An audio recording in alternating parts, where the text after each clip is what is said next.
அனைவருக்கும் வணக்கம். இந்த காணொளியிலே எதிர்வரும் ஜனாதிபதி தேர்தலில் வாக்களிப்புக்கு பின்னராக எந்த ஒரு வேட்பாளருக்கும் 50% கூடுதலாக வாக்குகள் செலுத்தப்படாவிட்டால் ஜனாதிபதி ஒருவர் எவ்வாறு தெரிவு செய்யப்படுவார் என்ற விடயத்தை தெளிவுபடுத்துவதற்காக இந்த காணொளி பதியப்படுகின்றது. இந்த காணொளி பதியப்படுகின்ற இன்று தேர்தல் திணைக்களத்தினால் செப்டம்பர் அக்டோபர் மாதங்களவில் தேர்தல்கள் நடைபெறும் என்ற அறிவித்தல் வெளியிடப்பட்டிருக்கிறது. உங்களுக்கு தெரியும், அரசியலமைப்புக்கு செய்யப்பட்ட அண்மைக்கால திருத்தத்திலே ஒரு ஜனாதிபதியினுடைய பதவிக்காலம் 5 வருடங்களாக குறிப்பிடப்பட்டு 2019ஆம் ஆண்டு நடந்த ஜனாதிபதி தேர்தலில் ஜனாதிபதி கோத்தபாய ராஜபக்ஷ தெரிவு செய்யப்பட்டு 5 வருடங்கள் பூர்த்தியாகின்ற நிலையிலே புதிய தேர்தல் இந்த வருடம் நடக்குமா நடக்காதா என்ற குழப்ப நிலை ஆரம்பத்திலிருந்து அது விலகி தற்பொழுது உத்தியோகமாக அந்த தேர்தல்கள் நடைபெறும் என அறிவிக்கப்பட்டுள்ளது. இந்த தேர்தல் ஒரு முக்கியத்துவம் வாய்ந்த தேர்தலாக பார்க்கப்படுகின்றது. ஏனென்றால் ஏறத்தாழ முழுமையான வங்குறுத்த நிலைக்கு இலங்கை 2021-22 காலப்பகுதியிலே சென்று அதன் பின்னர் சற்று அந்த நெருக்கடியை சமாளித்தவாறு வெளியே வந்து கொண்டிருப்பது போன்ற ஒரு தோற்றப்பாடு இருக்கின்ற காலப்பகுதியிலே அனைத்து அரசியல் கட்சிகள் தொடர்பாகவும் மக்கள் மத்தியில் ஒரு சலிப்பு நிலை மேலோங்கி இருக்கக்கூடிய நிலையிலே குறிப்பாக பிரதான கட்சிகள் தொடர்பிலே மக்களுக்கு சலிப்பு நிலை, குறிப்பாக சிங்கள மக்கள் மத்தியிலே ஒரு சலிப்பு நிலை தோன்றியிருக்கக்கூடிய நிலையிலே யார் ஜனாதிபதி தேர்தலில் வெற்றி பெறுவார் என்கிறதிலே ஒரு தெளிவற்ற நிலை காணப்படுகின்றது என்று சொன்னால் அது மிகையாக இருக்காது. தற்போதைய ஜனாதிபதி ரணில் விக்ரமசிங்க போட்டியிடுவார் என்றும் அவர் எந்த கட்சியில் போட்டியிடுவார் என்பதும் தெளிவில்லாத சூழல் இருக்கின்றது. சஜித் பிரேமதாச நிச்சயமாக எஸ்ஜேபி கட்சியின் சார்பிலே போட்டியிடுவார் என்றும் அனுரகுமார திசாநாயக்க ஜேவிபி சார்பில் போட்டியிடுவார் என்பதும் தெளிவாகின்றது. ரணில் விக்ரமசிங்க ஐக்கிய தேசிய கட்சியில் போட்டியிடுவாரா அல்லது ஸ்ரீலங்கா பொதுஜன பெரமுனுடைய வேட்பாளராக போட்டியிடுவாரா அல்லது ஐக்கிய தேசிய கட்சியின் வேட்பாளரான ரணில் விக்ரமசிங்கவை ஸ்ரீலங்கா பொதுஜன பெரமுன ஆதரிக்குமா அல்லது ஸ்ரீலங்கா பொதுஜன பெரமுன தம்மிக்க பெரேர போன்ற ஒரு வேட்பாளரை இறக்குமா என்பது தொடர்பிலும் இன்னும் தெளிவற்ற சூழலிலே நாங்கள் இருக்கின்றோம். ஆனால் தேர்தல்கள் நடைபெறப் போகின்றன. இந்த தேர்தலில் முன்னெப்போதும் இல்லாதவாறு, முந்தைய ஜனாதிபதி தேர்தல்களில் இல்லாதவாறு 50% மேற்பட்ட வாக்குகளை ஒரு வாக்காளர் பெறுவதற்கான வாய்ப்புகள் இல்லை என்று பரவலாக பேசப்படுகிறது. தெளிவான வாக்களிப்பு, தெளிவான வேட்பாளர் தெரிவு இடம்பெற்றதாகவே கடந்த கால ஜனாதிபதி தேர்தல்கள் இருந்திருக்கின்றன என்பதனை நாங்கள் ஏற்றுக்கொள்ளலாம்.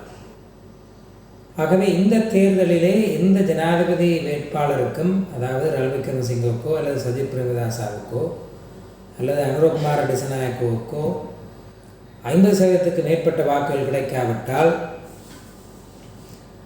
அடுத்ததாக என்ன நடைபெறும் என்ற கேள்வி பலருடைய மனங்களிலே இருக்கின்றது. குறிப்பாக அனுரகுமார திசாநாயகனுடைய வளர்ச்சி அல்லது வளர்ச்சி என காட்டப்படுகின்ற அந்த பிம்பமானது இரு பிரதான கட்சிகளுடைய ஒரு போட்டித்தளமாக இருக்கக்கூடிய ஜனாதிபதி தேர்தலை ஒரு மும்முனை போட்டியாக மாற்றியிருக்கின்றது என்று சொல்லலாம். உண்மையில் அனுரகுமார திசாநாயக்க பெறப்போகின்ற வாக்குகள் என்ன, உண்மையிலேயே இது மும்முனை போட்டியாக வருமா என்ற கேள்விகள் இருக்கத்தக்கதாக, அது மும்முனை போட்டியாக வரும் பட்சத்தில் எந்த வேட்பாளருக்கும் 50% வாக்குகள் விழாத பட்சத்திலே இரண்டாவது வாக்கு எண்ணிக்கை என்பது நடைபெற வேண்டி வரும். அதாவது ஒரு ஜனாதிபதி தேர்தலிலே வாக்காளர் ஒருவர் தனது முதலாவது தெரிவு, 2வது தெரிவு, 3வது தெரிவை குறிப்பிட்டு வாக்களிக்கலாம். முதலாவது வாக்கு எண்ணிலே முதலாவது தெரிவுகளே எண்ணப்படும். அதாவது வாக்காளர்கள் யாருக்கு முதலாவதாக தெரிவு செய்துள்ளார்களோ அந்த அடிப்படையிலே உதாரணமாக 30% ரணில் விக்ரமசிங்கக்கு, 30% சஜித் பிரேமதாசாவுக்கு, 30% அனுரகுமார திசாநாயக்கு, 10% மற்றைய வேட்பாளர்களுக்கு என்று வருமாயின் முதலாவதாக செய்யப்படக்கூடிய விடயமானது அதிகூடிய வாக்குகளை பெற்ற 2 வேட்பாளர்களுடைய வாக்குகளை தவிர மற்றவர்களை போட்டியிலிருந்து நீக்குவது. 3 வேட்பாளர்கள் போட்டியிடுவதாயின் 3வது வேட்பாளரை போட்டியிலிருந்து நீக்குவது. 3க்கு மேற்பட்ட வேட்பாளர்கள் போட்டியிட்டிருப்பின் முதல் 2 இடங்களை பெற்றவர்களை தவிர மற்றவர்களை நீக்குவது என வரும். அதற்கு அடுத்ததாக நீக்கப்பட்ட வேட்பாளர், அதாவது 3 பேர் போட்டியிடுகின்றார் என்றால் 3வது வேட்பாளர் நீக்கப்பட்டிருக்கின்றார் என்றால் அந்த 3வது வேட்பாளருக்கு 2வது தெரிவாக யாரை மக்கள் வாக்களித்திருக்கிறார்களோ அவருடைய வாக்குகள் அந்த வேட்பாளரோடு யாருக்கு வாக்களித்ததோ அதோடு சேர்க்கப்படும். உதாரணமாக ரணில் விக்ரமசிங்க சஜித் பிரேமதாச 1ஆம் 2ஆம் இடங்களையும் அனுரகுமார திசாநாயக்க 3ஆம் இடத்தையும் பெறுவாராயின் அனுரகுமார திசாநாயக்க போட்டியிலிருந்து நீக்கப்பட்டு அவருக்கு முதலாவதாக வாக்களித்தவர்கள் 2வது தெரிவாக யாரை குறிப்பிட்டார்கள் என்றது பார்க்கப்படும். அது கூடுதலாக சஜித் பிரேமதாசாக இருக்கும் பட்சத்தில் அந்த வாக்குகள் சஜித் பிரேமதாசாவின் வாக்களோடு சேர்க்கப்பட்டு அவர் 50% தாண்டும் பட்சத்திலே அவர் வெற்றி பெற்றவராக அறிவிக்கப்படுவார். 3க்கு மேற்பட்ட வேட்பாளர்கள் இருக்கும் பட்சத்தில் போட்டியிலிருந்து நீக்கப்பட்ட, அதாவது நான் ஏற்கனவே சொன்னது போன்று 1வது 2வது வேட்பாளர் ஏனைய வேட்பாளருடைய வாக்குகளிலே 2வது தெரிவு எண்ணப்பட்டு அந்த 2வது தெரிவு யாருக்கு விழுந்திருக்கின்றதோ அவர் தெரிவு செய்யப்படுவதற்கான வாய்ப்பு. ஆகவே இதிலே மிக முக்கியமாக இருக்க போகின்ற விடயம் யார் அந்த முதல் 2 இடங்களை பெறுகின்றார்கள், அந்த முதல் 2 இடங்களை பெறுவதற்கு இடையிலான வாக்கு சதவீதத்திலான இடைவெளி என்ன, அதிலும் முக்கியமாக 3வதாக அதிகூடிய வாக்குகளை பெற்றவர்களை வாக்களித்த மக்கள் 2வது தெரிவாக யாரை வைத்திருக்கிறார்கள். இன்னும் தெளிவாக சொல்ல போனால் அந்த 3வது இடத்தில் அனுரகுமார திசாநாயக்க இருப்பாராக இருந்தால் அவருக்கு வாக்களிக்கும் மக்கள் தமது 2வது தெரிவாக யாரை குறிப்பிடுவார்கள் என்பது இந்த தேர்தலின் போக்கை தீர்மானிக்கும் என சொல்லலாம். ஆகவே இம்முறை 2வது வாக்கெண்ணிக்கையான வாய்ப்பு கூடுதலாக தென்படுகின்றது என்று சொல்லலாம். அந்த 2வது வாக்கெண்ணிக்கையிலே 1ஆம் 2ஆம் இடங்களை பெறுகின்ற வேட்பாளர்களுக்கான இடைவெளி எவ்வளவு? உதாரணமாக 1வது இடத்தை பெறுகின்ற வேட்பாளர் 45% பெற்றுவிட்டார் அல்லது 46% பெற்றுவிட்டார் என்றால் 3வது வேட்பாளருடைய 2வது தெரிவுகளில் 4% இருந்தாலே அவர் வெற்றி பெறுவதற்கான வாய்ப்பு உண்டு. ஆனால் 1ஆம் 2ஆம் வேட்பாளர்கள் மிக நெருக்கமாக வாக்குகளை பெற்றிருக்கக்கூடிய சந்தர்ப்பத்திலே 3வது வேட்பாளருடைய 2வது தெரிவு மிகப்பெரிய தாக்கத்தை ஏற்படுத்தும். இதில் தான் உங்களுடைய அரசியல் அறிவுக்கு விடுகின்றேன்.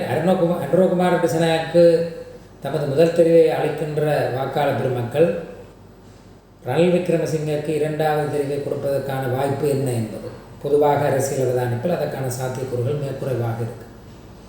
ஆனால் 2வது தெரிவாக சஜித் பிரேமதாசாவை தானும் அனுரகுமார திசாநாயக்காக வாக்களிக்கிற மக்கள் வைப்பார்களா என்ற சந்தேகம் உண்டு.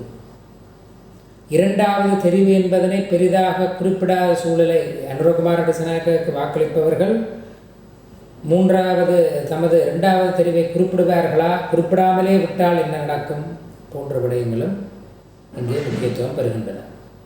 இதில் இன்னொரு விடயம், இந்த நான் இவ்வளவு நேரம் சொன்ன இந்த வாக்குகளை எண்ணுகின்ற முறை பிரசிடென்ஷியல் எலெக்ஷன் ஆக்ட் 1981ஆம் ஆண்டு கொண்டு வரப்பட்ட ஜனாதிபதி தேர்தலை எவ்வாறு நடத்துவது என்ற சட்டத்திலே சொல்லப்பட்டிருக்கிறது. அரசியலமைப்பிலே விரிவாக இல்லை, அது சட்டத்திலே இருக்கின்றது, சொல்லப்பட்டிருக்கிறது. ஆகவே பொறுத்திருந்து நாங்கள் பார்க்க வேண்டும். எதிர்வரும் காலங்களிலே தேர்தல் பிரச்சாரத்திலே தெளிவாக 50% பெற்றுக்கொள்ளக்கூடிய ஒரு வேட்பாளர் முன்னிலை பெறாத இடத்து 2ஆம் கட்ட வாக்கு எண்ணிக்கைக்கு பெறப்போது.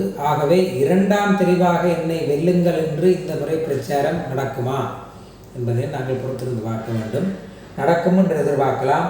அந்த 2வது தெரிவு இந்த தேர்தலின் முடிவை தீர்மானிக்கலாம் என்று நாங்கள் கொள்ளலாம். கேட்டமைக்கு நன்றி. தொடர்ந்து இணைந்திருங்கள். எங்களுடைய யூடியூப் வலையொலி சேனலை சப்ஸ்கிரைப் செய்யுங்கள். நன்றி. வணக்கம்.